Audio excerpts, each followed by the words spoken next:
Well, that was a long 5 minutes.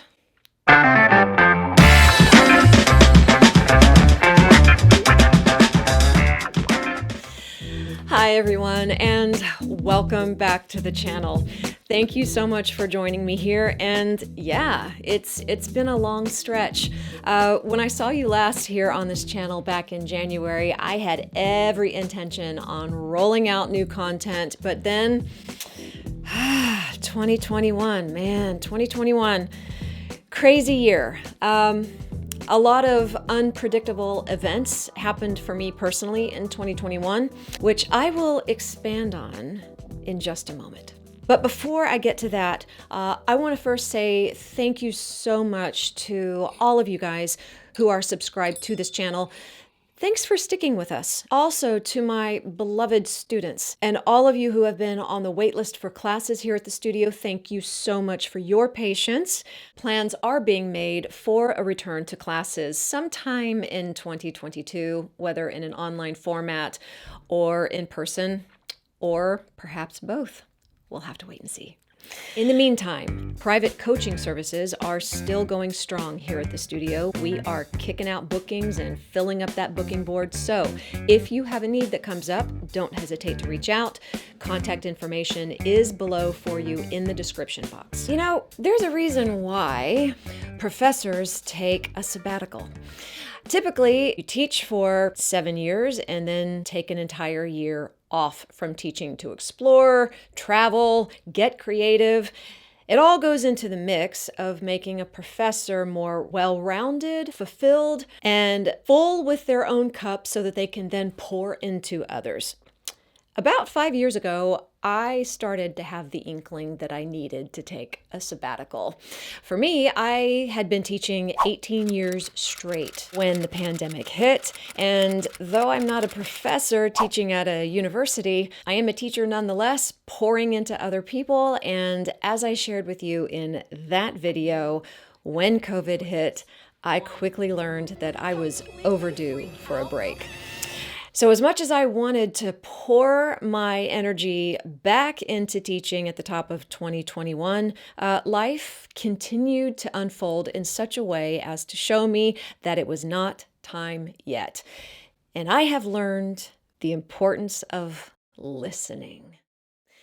There was a fascinating TED Talk that was given a number of years ago, back in 2009, I believe, by Stefan Sagmeister, who is a very successful graphic designer based out of New York. In it, he shares that every 7 years, he shuts his entire business down completely and takes a creative sabbatical. He says that doing so is the key to his success, that without it, it's easy for the creative juices to get bored, become stagnant, and continue to produce the same exact kind of results. Taking a sabbatical forces the system to unlock and unleash new ideas, new creativity, because you've gotten out of your comfort zone. So I decided to get uncomfortable in 2021 by embracing what the pandemic brought to my business and turning it into an opportunity to take an intentional, creative sabbatical and pour back into my cup so that I can then pour out of my cup so much more powerfully and more creatively and take innovations with my business to the next level. Growth does not occur in the land of comfort. The word no is a very powerful word. In fact, if you do an internet search on the phrase, the power of no, you're going to see about 5.5 billion results. If you do an internet search on the phrase, the power of yes, you're going to see about half the results. I think that's fascinating because in life, we often glamorize the word yes. In fact, there was a movie that was made a few years ago starring Jim Carrey called Yes Man, where his character had taken this self-empowerment seminar that said in order to have what you want in life, you have to say yes to everything. And then, of course, hilarity and chaos ensued. You guys are really into this yes thing.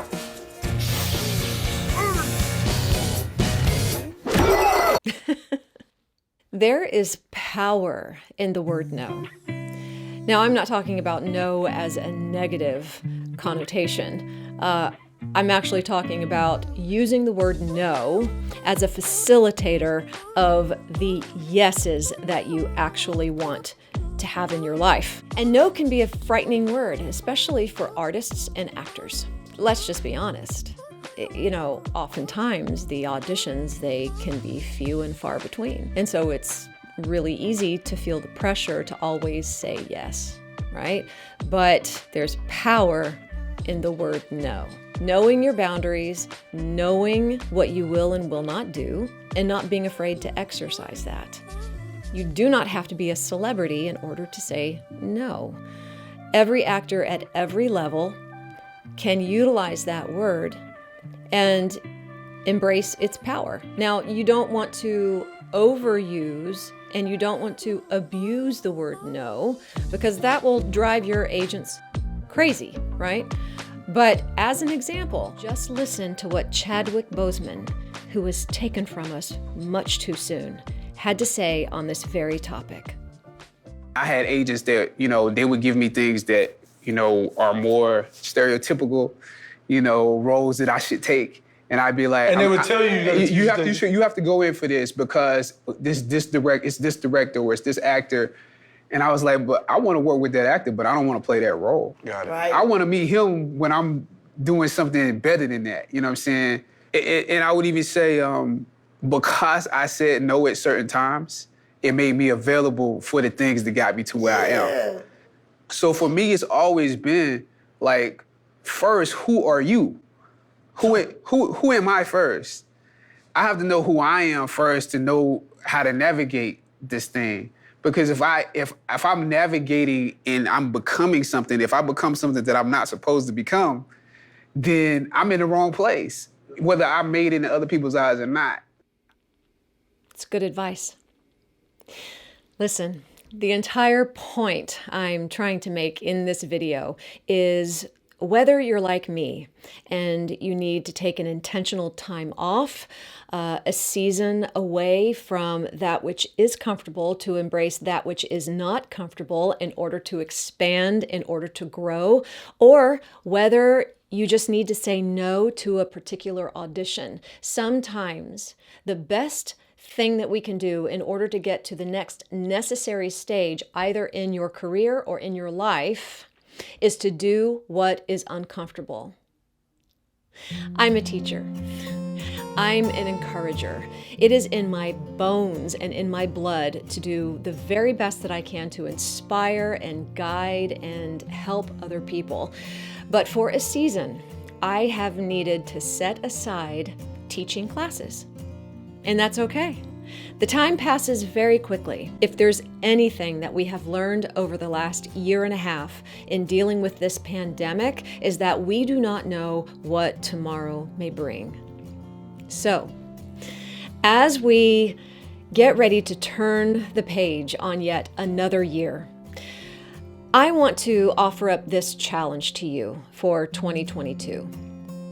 Is there something, either in your life or in your career, that you are willing to say no to? Are you willing to get uncomfortable and say no to this in order to open up the door of yes to that? It's completely up to you, my friend. And on that note, I want to wish you and yours a most joyous and safe, happy New Year celebration. I will see you in 2022. Until then, be good to yourself. Be good to the world. And I will catch you next time.